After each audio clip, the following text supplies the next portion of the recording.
Hello. In this episode, I am talking to the absolute delight that is Sean Hemeon. He's a writer, an actor, and at the age of 15, a good little Mormon boy who had to choose between magic underpants and the love of his best friend. He also, at one point, becomes some kind of drug lord, but that seems to be accidental, and it's not really the story we're telling today. However, as it does come up, there are some fleeting references to substance abuse and addiction. It's towards the last 5-10 minutes of the episode, but keep your ears open if you'd rather skip that bit. If you're hanging around, then make yourself comfy. Cast your mind back to 90s America. This is probably true. Please be aware that the following contains strong language and adult themes. It would be boring without them. The best way to paint the 90s in America. Oh, okay. This is grunge. This is flannel. This is baggy jeans. I had a bowl cut, but basically, you know what this look, you basically put a bowl on the head and you cut the shape of it. I had a bowl cut. I had my Timberlands, that were unlaced so they would clunk as I walked.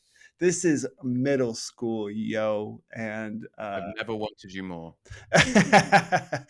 But you were even cooler if you had an extra flannel wrapped around your waist. So it was like a flannel around the waist, a flannel on top of another shirt, maybe the ripped baggy jeans, which is really making me feel old seeing it all come back around, by the way. Side note. I'm like, oh shit. Am I that age now finally?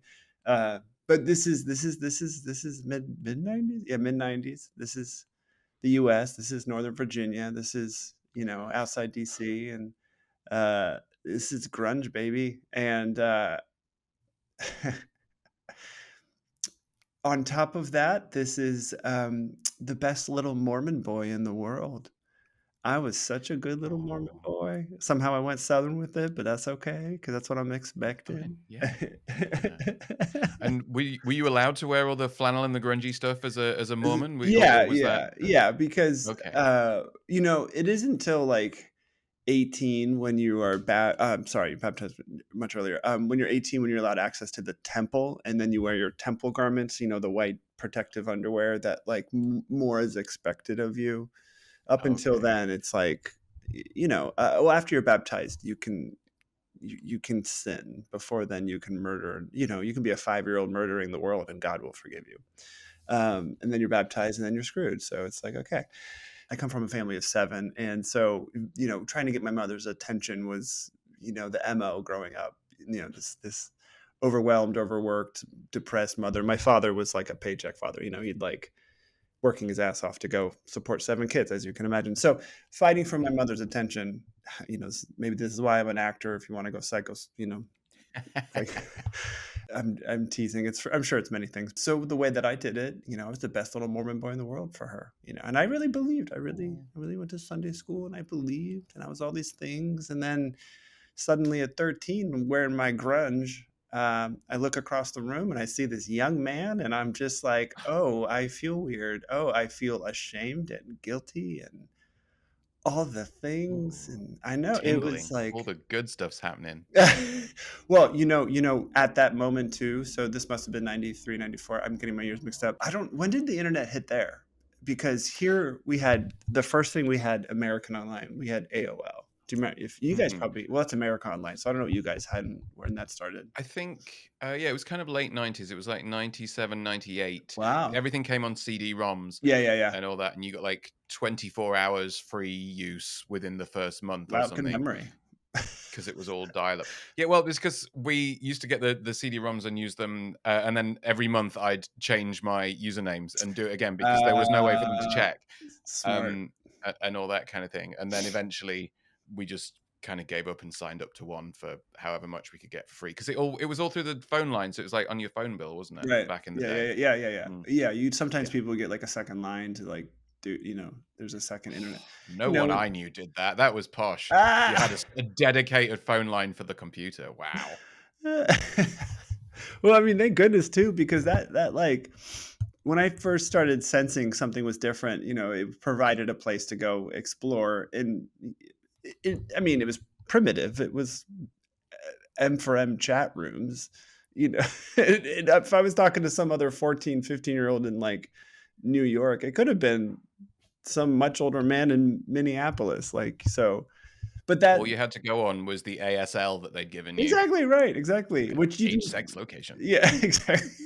Which you didn't, I didn't second guess that. I was like, okay, that's what he is, and What a time. Like, you just believed what people told you it because was, why wouldn't you? I know. Oh, It's probably all much older men. But that became such a haven of like, well, it became a source of shame because once you got on it and then you got off of it and you're like, oh my god. But hearing that, like, I still can hear the that whole thing. the computer screaming into the void. Yeah, that kind of thing. You got mail. Like, it Yep. was such a it was amazing how it affected my body because it was such a relief because I was, at that point, I guess, so middle school, like 8th grade, 14, what am I, going on 15, and I'm just the stresses of realizing I'm different, the stresses of realizing that this Mormon God that I thought loved me was in fact my mortal enemy now because he was gifting me this disease of gayness. No. And so I didn't know what I did that was so bad, so wrong to God, but I did something. I did something so terrible that he gave me this wonderful curse. And that's truthfully how that's truly how I saw it. That's how I saw it. Oh, bless So you. so the only moments of like real reprieve where I was forgetting myself was the titillating, the scintillating, the excitement of like talking, the doing the bad thing of talking to other, I say boys, but now we know it's probably much older men on online. People. At least we know they weren't like People. AI chatbots Yeah, then, yeah. because that wasn't possible. They were actually real They people. were We don't know who people they at least. were. Yeah, yeah. Yeah, yeah. Yeah, and so it made me feel a little normal, but then the second I would sign off, it was like, I'm going to hell. I'm always going to hell. So that's the scene. That's what I'm living in. Okay. That's the setting. That's the time, the period. That's the whole thing. Um, I'm right there with you. A okay. few 100 miles away, but I'm still there with you. In 8th grade, I'm going through all of that, and I don't know why I never noticed this boy before. But around the corner comes this young, he's an 8th grader, young man. And do you know that experience, especially when we were younger, you could spot somebody across the room and you just were automatically more than just attracted to them. You just knew something was in line with you. You just knew. You just knew. He's different like me. Yeah, I still get that kind of tingle sometimes. I'm like, there's a vibe here. I can see that. well, And then it turns out that they're straight and not interested, and I'm just wishful thinking because I always go for the ones I can't have. But this isn't about absolutely. me. Back to you. No, Sorry. well, I think we can all relate to that. But back then more so than definitely. I mean, now because we could, it's people are coming out and it's way more acceptable. But back then in the '90s, the different was either very religious or gay. Otherwise, you were like straight, like my older brothers. I'm serious. That's like that is what I started noticing, and what I totally clocked was like, getting to know the different ones. I was like, oh, he's actually just really religious.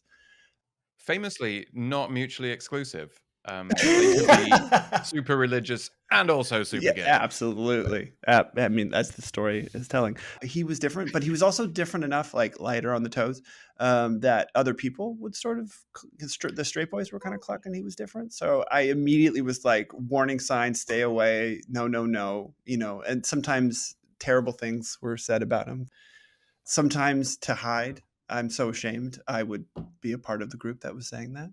I was scared. I know. I know. I see your shaming face. Don't worry. I carry that shaming face with me all the time. I'm in the same boat. I've definitely done the same thing. Yeah, There's no it's shame just here. It was a different survival. time. It's just Yeah. survival. And so I don't know, however you look at this. I fortunately or unfortunately, because I had these three older brothers who were jocks and like homecoming court, prom court, the whole thing. So they laid this like red carpet runway for me. So there was a lot of, I'm using air quotes. Oh yeah, people can see me. I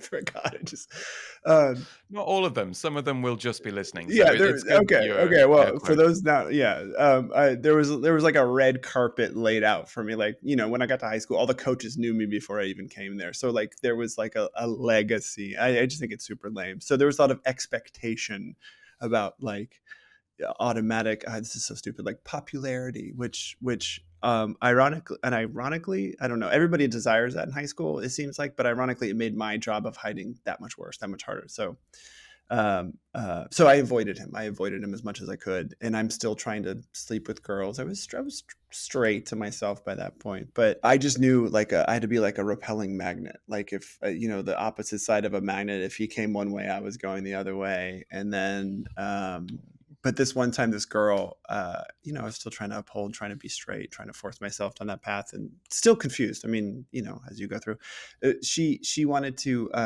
take the late bus, and more air quotes, because that means she wants to hook up, because nobody on the late bus. So when somebody says they want to take the late bus with you at a time, that means they want to hook up. So I'm like, oh fuck. On public transport as well. Shocking. Keep talking. She asked me to take the late bus. I mean, it's eighth grade. There ain't nothing there, so we're making out in the back. That's what we ended up doing. But I agreed to take it with her because I knew it would give me some runway, right? So like people will talk, and I'll have some nice runway, and runway as in like I don't have to work towards pretending I'm straight for a good few weeks, maybe a month or something. I don't know. Yeah, you could just, oh my god, I totally made out with what's her name? Ask her. We were on the late bus together. Yeah. Exactly. So I stayed after with her, and and then I freaked I'm because sorry. Just before you move, I love that, like, I don't actually fancy girls, but I don't want people to think I'm gay. So I'm gonna make out with you as much as I can, and like just to kind of you like just kidding? camouflage more than It anything. worked. It worked until the boys until they started having sex. Then it was like, oh god, you guys are escalating this pretty quick. It turned out she was in chorus with him, and so it was like fuck. And so like I ran into him then, and then did the late bus thing. And so anyway, eventually we there was one time where I was coming into the cafeteria to get in the lunch line, and he was at the end of it, and I felt like I couldn't divert because it would have been obvious. So suddenly I'm next to him in the lunch line, and suddenly I'm standing next to him, and that energy is just so freaking palpable, and then I completely realized, okay, there's something here. So I found out his screen name. So back to the AOL stuff. I know he's such a bad boy. I found out his screen name, and then Did and you ask him or did you ask someone else? Like, how oh, directly I did you? totally asked somebody else. I totally somehow Okay. I got her something like that. I don't know how I can't remember how I did it, but I just knew I wanted to get a screen name, and then I made up a screen name, and I started chatting him up.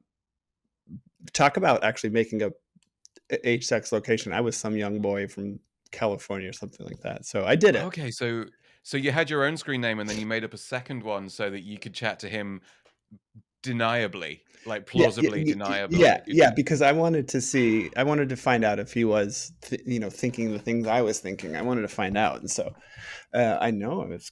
So I remember like my heart just like bum, bum, bum, as I was like, I don't know. After some stupid chit chat, it was like, so like, are you interested in boys? Something like that. I know.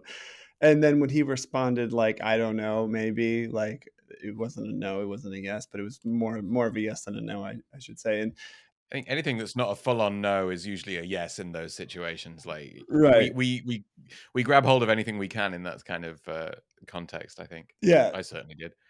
So But sorry, carry on. no, so I found this out, and I found out that he might be like me. So I was just like, and I didn't know what to do with that information because it was just too much. I was still scared of going down the gay path, and so I still avoided him even though I knew this. So when we went to high school, he played football as I did, and we had football camp that summer, and because he was on the football team, I was allowed to, in my mind, talk to him more, and so we communicated more. And the quarterback and us two became a little bit of a trio. So Hmm. as I was I think I've seen advanced, that one. I used to have that one on DVD. it was Carry a on. hot trio. So as I, explored the AOL realm more, I became a little bit more confident, or more not confident. Bitch, I wanted to be gay. Like I wanted to like get in there. And so I wanted to experiment and explore and do all these things. Also, I mean, it just the need to eclipse the amount of I'm so sorry for this, but the amount of fucked up trauma I was continually experiencing, because I'm 15 now, and I really am certain I'm going to hell, and I really am certain that I'm living in a world with a God that hates me more than anybody else. And that's what I was like. Nobody, no 13, 14, 15-year old should want to feel like they want to die all the time. No. I know. So The only reason I'm sharing that is because this eventually what's happening with this young man is we get to a place, and I'll get there in the story, but I'm just kind of jumping ahead. The feeling, the love we had for each other was so palpable that it was my main defense against those old thoughts of like, how could something feel so right be so wrong? Was where we ended up. So he Oh. essentially saved my life in a way. But before we get there, it was just this thrilling, captivating ride. So this is the part of the story that I really like sharing because it's just so I'm finally like by this time too 15 I've already had my first drink of alcohol. I'm already like smoking like skunk weed. I'm already I'm tall. I'm 6'4", but at 15 I was like 6'3", and so I got like a really lame ass fake ID from Georgetown downtown DC and was buying cigarettes for everybody at 15. So cool. Which makes you cool. That makes you one of the cool kids. Like if Oh, you're the one absolutely. that they go to for like cigarettes and That's it. shit, No, then yeah. absolutely right.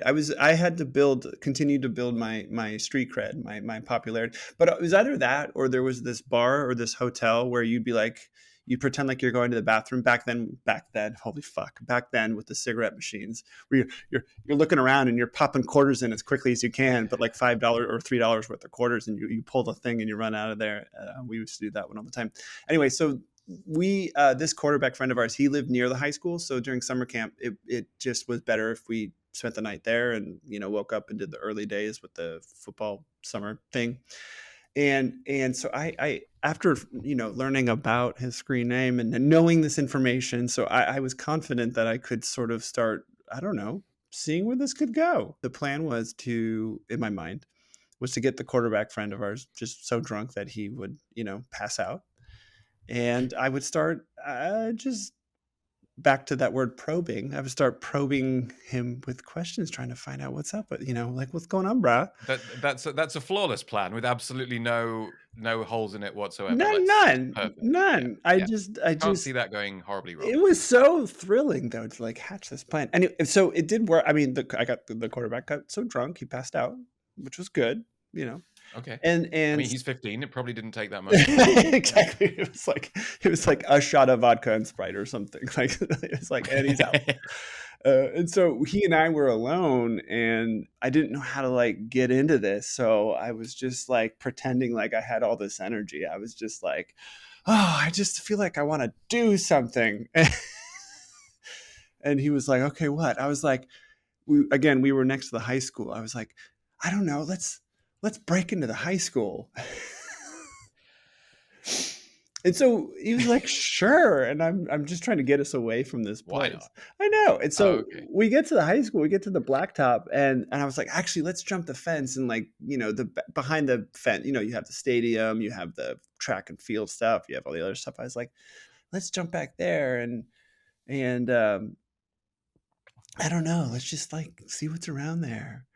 And was And this part of the plan? Was this the original no, plan? Was it this part of now this, or I'm had you mad. not thought Now this I'm far mad ahead? that no, I'm totally out of it. I mean, I'm totally like I didn't know this was make it up as you go. I mean, the first part of the Okay. plan was all I had, and it worked. So now we're away from the quarterback if he wakes up. Now we're Hmm. still in the dark, smoking our little cigarettes, and So this next part, it's like I don't know how to do this next part. So what do we do? And so finally, so again, we're still like young enough where we do like spin the bottle. We do truth or dare.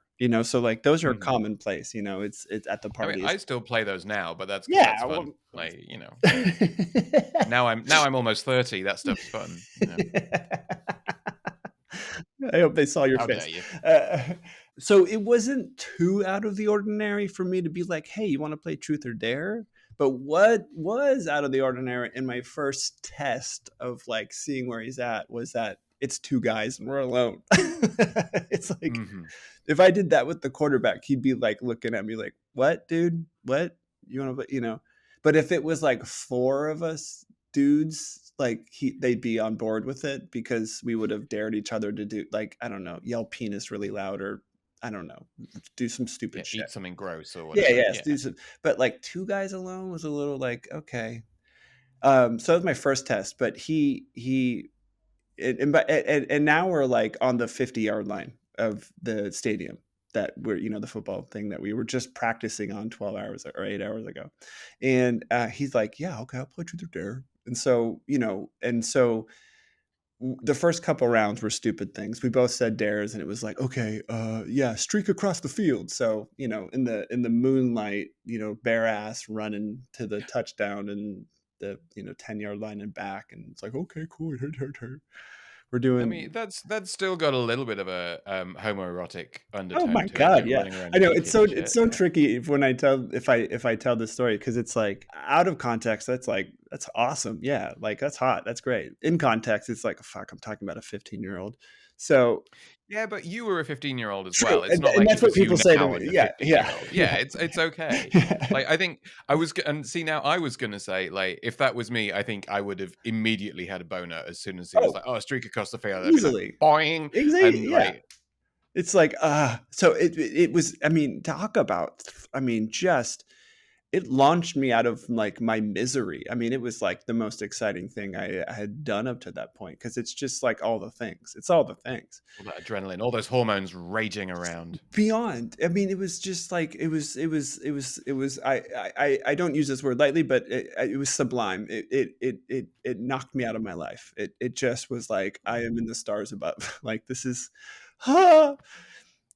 So after like a few silly rounds of that kind of stuff, we finally, somebody says truth. And so I went for it. I said, my dad, says sometimes, it's like a phase.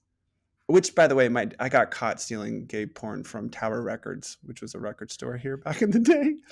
And the store security pitied me so much because I was stealing gay stuff. Like they looked at me with such pity and shame. They're like, "Okay, we're not going to call the cops," as if they're doing me a favor, but we're calling your parents anyway. When my parents picked me up, my dad told me it was a phase. It was a phase he went through, that I'd be straight again. So I was telling. So back to, he finally says truth, and I says, my dad says it's a phase, but like I don't know, like are you interested in dudes? And this is my, like my, another test. And so he he just, it was a long pause, and then I was like freaking out because I was like, fuck, I crossed the line. Shit, he's gonna turn around and laugh at me and call me a faggot. Like I was panicking. Finally, he sort of can't look at me, and he's like, yeah, I don't know, sometimes maybe. And so I was like, okay, it's not a no, it's a yes. And so and in my mind, I was like, please, I'm going to say truth. Please ask me the same thing. And he did. And I responded in the same way. And I could tell he was relaxing. So I was like, okay, we passed the next test. And by this point, it's probably like 4:30 a.m. And we go behind the stadium, and there's like this little hill where we, have practice and stuff like that. And so we're back there. Now, in the context of being a 15-year-old, a 15-year-old's perspective, just keep that in mind. So we're like, okay, so we continue with the truth or dares. But now the dares are like, I dare you to touch it. And then when we both did that, I was like, okay, I dare you to touch it for 10 seconds. And then I dare you to touch it under the clothes. And then I dare you to kiss me. And then so now we're like, and then I dare you to put it in your mouth for 5 seconds. Shocking. I know. And in that moment, it's now like 5:30 or 6. And in the most surreal way ever. Again, we're fenced in. This is a giant back of a high school, back of a school. And in that moment, I look up, and there's this businessman in a suit with a leather briefcase walking by. We're like tucked up against the wood. There should be nobody around. And I couldn't believe it at first. I'm like, what is going on? And I realized this man must, I don't know, jumped the fence to take a shortcut to whatever bus stop. It was so weird, but it was like the real world, and all those things I was worried about suddenly crashed in. And suddenly I realized, oh my God, the sun's rising. And so it was all this panic, and all this guilt and shame just knocked me back. And so we panic, and we leave, and we rush back to our friends. He's still passed out, but you can hear his parents getting up for work. And 5 hours later, we're at football practice on the same field we did all that on. But okay, so this is where it gets really good for me. And I don't know how long do we have for this? Like, you can cut this As part. long as we need. Oh, Like, tell me this whole. I'm so into this now. okay. I need to All right. hear the whole This is story. okay. I'll make it a two-parter if I need to. Fucking keep going. So the Mormon side of me, the one that thinks God hates him, like is in full panic the next day. And so I push him away. I'm just like, I can't. I mean, it's just too much shame, too much guilt. This isn't who I am. I go through the whole cycle. I mean, I think most listeners can relate to that sort of cycle of, yeah, the shame and stuff. And I really push him away to the point where the quarterback guy is like, "What's up with you two, man?" Blah, blah, blah. But that can Oh, only even the last. straight guy noticed. Oh, I know. Oh. That's all. I mean, because he was just like, anyway. But that couldn't have lasted long because it was so thrilling what happened, and clearly feelings are developing between us. So there's nothing I could have. So we spend the night at his quarterback place again. And I do believe my dad. I do believe my dad at this point where it is a phase. It's going to go away. And I really like held on. I like latched on to that. Like, this is a phase. And I agreed to spend the night knowing what was going to potentially happen because I was like, okay, if this is a phase, then I need to hurry up and get through it because I can't live like this. Seriously, it was enough of a convincing Oh, like yeah, no, argument. sorry, I shouldn't laugh. No, no, please laugh. Please laugh. No, it was enough of a convincing argument. It was like, I'm going to do this as a means to like hurry up and get through this. Because Yeah, once it's done, it's done. I yeah, can because then take I'll that be box and straight and I'll move be on. happy. Like, come on, let's go. Let's chop chop. So let me just do this thing. Same plan, but this time we have like really the strongest weed I've ever probably smoked at that time, which was like this really good stuff. They called it like kind bud, and this was like blueberry, some stupid shitty name. Whatever, it didn't matter. What mattered was it was like the strongest shit I ever had at that point, and so the combination of like the drinking and that was just like just and but it was enough to shift this thinking that I was having of like, okay, I got to push through. I got to push through this phase to get to the other side. So same plan. Quarterback passed out, and he and I are outside, and same sort of like, let's do something. Me. Let's do me. Sorry, Ooh, carry on. we get there. We get there because Okay, good. I'm looking Sorry. up at the sky. It's beautiful. It had rained earlier. The stars were very. I mean, it was gorgeous, and it was like, and I was very high, so I was like, oh, that's so great. So we sneak back to the blacktop, and we're about to climb the fence over, back in. We both probably think we're going to do the truth or dare again, and probably go further with it or something. But at that moment, as we're about to climb, out of nowhere comes a cop car, a police squad car doing its rounds or something. I mean, and he flies into this giant blacktop that all the students and faculty parked in. And immediately you see his spotlight go on, and he's like doing this sweep of the whole area. And suddenly the young man I'm with, his name is Derek in the book. I refer to him often because it's very important what we went through that leads to other things. But Derek starts panicking, like shutting down, like because we're fucked up, we're inebriated. They're gonna call they're gonna ruin everything, and so he starts panicking. And as I'm watching this thing sweep around, we wouldn't have enough time to climb the fence. He would see us. We wouldn't have enough time to run that way. We wouldn't have enough time to run that way. To Derek, we were screwed. And I'm just scrambling, thinking of what can we do. So the spotlight is sweeping across, and just as it gets to us, I take Derek and I push him. I lie him flat on the ground because I realized the sweeping it never went up or down. It just stayed at the same level, kind of sweeping everything. So I push him on the ground and I lie on top of him, and hold your breath, be quiet. And sure enough, the sweeping spotlight, it just goes like right above us, and like we like hold our breath.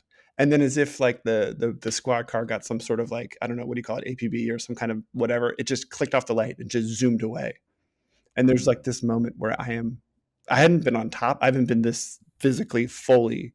There's a moment when I'm like on top of him, and it just feels, and we awkwardly get up like, holy fuck, okay, this is that okay, we're going back, we're gonna go to sleep, this is crazy, oh my god, how did we just do that, how did we, oh my god, like just amazed that somehow we didn't get caught, and like, okay, we're like, we need to go back to the quarterbacks and go to bed. Like, that for me, that was like the warning sign from God, teaching me a lesson, don't go that path. And suddenly across the, have you ever been in like a rainstorm where suddenly, like literally 50 feet away, it's just like a rain sheet, and you see this wall of rain moving towards you Mm. across the blacktop, rain sheet. And I mean, just a wall of rain starts moving our way, and we're like, holy shit. I mean, it was very dramatic. And so we panicked, and so we jumped over the fence, and we were going to run towards the baseball dugout because it seemed closest. But then the track and field team had one of those giant storage containers that like on the back of like 18-wheeler trucks, those giant steel things. And I Mm. point to that, and I'm like, let's run in there. And we get in just in time, and then the rain just starts pelting down. So the rain's pelting down. It's just echoing off the whole storage container. We're in the dark. There's this cold breeze, and the high jumps are stacked behind me, poking me, and we're just like, I'm flickering a lighter to be like, what can I see? I can't. What's going on? And I'm like, okay, let's go deeper in. Let's just like wait this out and see what happens. And then as I'm like leading them in, my like knee hits the top of a mat, and I look around with the lighter, and I realize there's like a king size high jump mat that like is probably 3 feet. Like it is up to my knee. So it's like, I don't know, what is that, 2 3 feet? It's huge and looks very comfortable.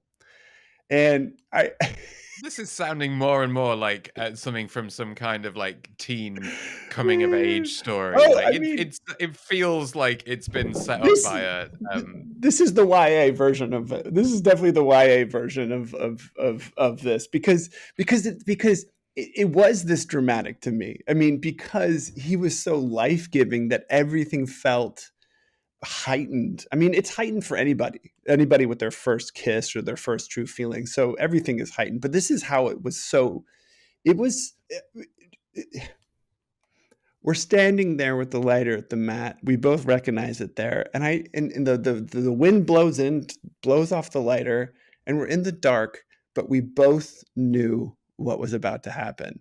And so as the rain is pelting down, we get closer, our lips find each other, and I just remember, like, he wore. Do they still make Irish Spring soap? They do, right? sure, yeah, It's I a don't know, but soap, but let's say such they a do. distinct scent that, like, it filled the whole. It was his smell, and and there you go. We found ourselves on the mat, and then as the thunder was crashing, we were crashing into each other, and the lightning and the rain, and so it was such a heightened, dramatic, total romantic film YA moment. But those were the true elements, and so it was such a rapture of pleasure and sensuality. It was a whole other experience than I ever had in my entire life. And it felt so right. This is when the thoughts first started coming of like, how can this be wrong? Fuck it, I'm wrong. Like, fuck this. I'm so bad. I'm bad. I'm a bad, bad, bad, bad, bad boy. It was so intense. I walked away from that, and then I pushed him away again for 6 months. Oh. Because now I think it was because I was so terrified of like the deeper places we touched in each other. Well, figuratively touched in each other. Sure, yeah. And so I pushed him away until I couldn't, and then we found each other in each other's arms again, and never wanting to let go. And so by this time, I'm a sophomore in high school, and so it was like, how do we do this? How do we pretend to be straight, date these girls, go to parties, hook up with them in front of each other? How do we maintain this? How do we survive? How do we survive? And so, well, alcohol was definitely integral in that plan. Yep. And Weed so helped. Yep. we'd helped a lot, and so that's my high school. That's what became now the rest of my high school experience was managing. I did the home. I didn't ask for it, but I did the homecoming court. I became the football captain. I mean, I was a walking cliche, and the whole time I'm like going home and in love with my best friend. Who's in love with you back, which is lovely. At least it wasn't like a pining and no, we must never speak of this, but you were actually like smooching each other's faces off. Excellent. Oh my god, Love it. I still have them. We wrote love letters 2 3 times a day every day for like Oh my years. god. I Oh mean, no, that's we a would bit slip much, no. but that's still Well, that's it, no, sorry. That's nice. That's lovely. I'm it horrible and cynical. That's lovely. I tell no, no, I tell you, when you believe, when you feel like okay, when you're this in love, first of all, I was too ill-equipped as a teenager to deal with this kind of capacity of feeling. But when you're that in love, and on top of that, it's forbidden, or you believe it is forbidden, and on top of that, it's yours only. It's a Mm. closed circuit just between you two. Nobody else knows. It is amplified. I mean, this person became my world. Like, my world existed because and for this person. And then on top of that, what I said earlier, which was like, I felt like he saved me from myself, from the despair I was feeling because of the way I was raised and all that. So he became my world. He was my world. And it just so he came from a family where his mom and his dad separately, like a year apart, were killed in bad drug deals Oh gone bad. shit. So his parents were drug addicts, but yeah, Jesus. terrible drug. So he had to go live with his grandmother, who's this very loving woman. However, she was married to this his step grandfather, this awful, abusive. Mhm. He would drink a 24 pack of Budweiser, a day kind of person. He wasn't very nice. Would physically abuse him. And so, junior year, my mother saw the bruises and was like, "What? No, you will come live with us." You need to get away from that. So my junior year, this person who I'm madly in love with and like in this covert relationship with lives with me. And our bedroom is in the basement, thankfully, so it's away from everybody, but lives with me my junior year. As an adult, living with, my husband is like that takes work and communication and all these things. And it's like, let alone now I'm like 16, 17, and I'm living with this person. Wow. I know. So it's just this like it's unheard of. And the deeper we're going, the pain is escalating with all the jealousy things that we have to deal with, trying to pretend like we're straight. The alcohol is just I'm already blacking out. It's before I'm 18. I'm already blacking out from drinking too much. And so the addiction's just skyrocketed. It was the only way I could really manage everything that was happening. That's generally the story. I mean, I can go on. I can go on to like I love it. I feel like you should make some kind of movie out of it. in the book, in the Good Little Drug Lord, in the book, like, well, from this I became a full-blown drug addict when I was like 22, 23. Total meth head. I dated a drug dealer boyfriend, who I thought he sucked at drug dealing, so I took over his business, and then I got so good at that the federal government wanted a piece of it, so they arrested me. I mean, I mean, obviously I'm I teasing, mean, but good on you for kind the entrepreneurial spirit, the kind of can-do oh, I attitude. mean, Like, it was like I had this like my ex drug dealer boyfriend. I was like, "You're not reliable. You're not this. You're not this." And I was like taking it very seriously. But then I got arrested, and then they tried to turn me into an informant, and then I had to deal with some like Russian mafia. It was really messed up. as one Anyway, does. that's Yeah, fair enough. that's Okay. its own Yeah. story. Yeah, and that is in the book. But I didn't ever think I was that kind of person. So I'm sort of processing this as I'm writing the book. So I go backwards in time, and I go through some of this journey that I just shared with you because how did I get there? How did I end up in that place? And so this Romeo and Romeo romance is a large part of my story. And it's its own separate story too, obviously, as I shared it, but trying to understand how I could there's things that happened before I met him, obviously, more traumas and these kinds of things. But how could all this lead me to that is kind of this question that I pose with myself. Wow. I'm gonna have to read a copy of this book now. Which was a great segue because usually I have to go, so let's talk about the book. And we didn't need to Yeah. because you got us right in there. So is it available now? Can I buy a copy from bookshops or I online or love what? the eagerness in that, but I don't have a date yet. So I'm gonna come back on and tell a different story and be like, "Oh, by the way, the book is out now," or I'm just gonna remind you when the book is out. I mean, you're more than welcome to come back on if you're going to tell another story like that. I was on the edge of my seat. Oh gosh, oh delightful. Okay, so from the story that you shared, Yes. is there a takeaway, something that we can use as a learning? Do you think? Oh. I think there's this quality that even now as an adult where we feel something is in alignment with ourselves. Like we feel like, oh, this feels right. Not right and wrong, not good and not I'm not speaking in black or white. I'm speaking in right as in alignment with me. Like I feel this in my heart. Like I feel this in my deeper parts of my body. And a lot of times that may not look like the externals around me. And that's a scary, scary, scary place to be because you know this feels right. This is the thing I need to be doing. And it takes a lot of courage to go in that direction. I wasn't even there yet. I just had a little bit of awareness to recognize this feels right, whatever version that was in my mind, but like in alignment, in retrospect, it's easy to say this feels in alignment with who I am. So these other thoughts over here have to be wrong, that this God that I have wants me to be cursed and, this sort of thing. So my journey is specific to what is right for me. And if I reflect on my history, I can see where that feeling is like markers in my life that led me to where I am today. You can wrap that up in quotes of like being true to yourself, being your authentic self, listening to yourself, trusting yourself. That's other versions of what I just said. But my story is a clear example of the signs are big billboards of like, this is what's right for you, not wanting to die because of a made up God. Yeah, no, I mean, yeah, the Truth joyous or path dare. of Yeah. living. Yeah. Yeah, Truth or dare on the 50-yard line. This is right for you, not a Mormon God promising you a planet if you're a good Mormon. Like, and hopefully, if there's a gay Mormon out there listening and they've heard your story. call me. Okay, so if people wanted to follow you on the socials and find out more about what you're up to, because you're a professional actor as well, a writer and ex-drug lord, and many other things, where can people find you for more on your crazy, crazy life? Hopefully a calmer life now, but yes, a crazy life up to now. Yeah, I put it all on the Insta. So follow me on the Insta, at Sean Hemeon, Sean, my last name Hemeon, Hemeon, at Sean Hemeon. There'll be a link in the show notes. Oh, thank you.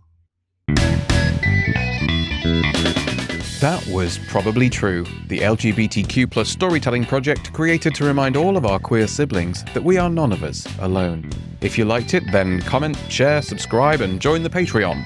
Or just tell all your friends. If you didn't like it, tell me. Come at me, bro. Use me as you wish in this. Sure. If you just want to talk and be the star, then go for it. If you want me to join in. I love questions. Probe.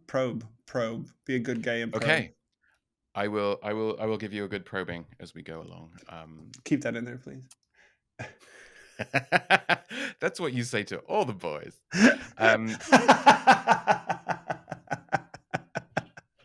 This is gonna be trouble. Fingers crossed.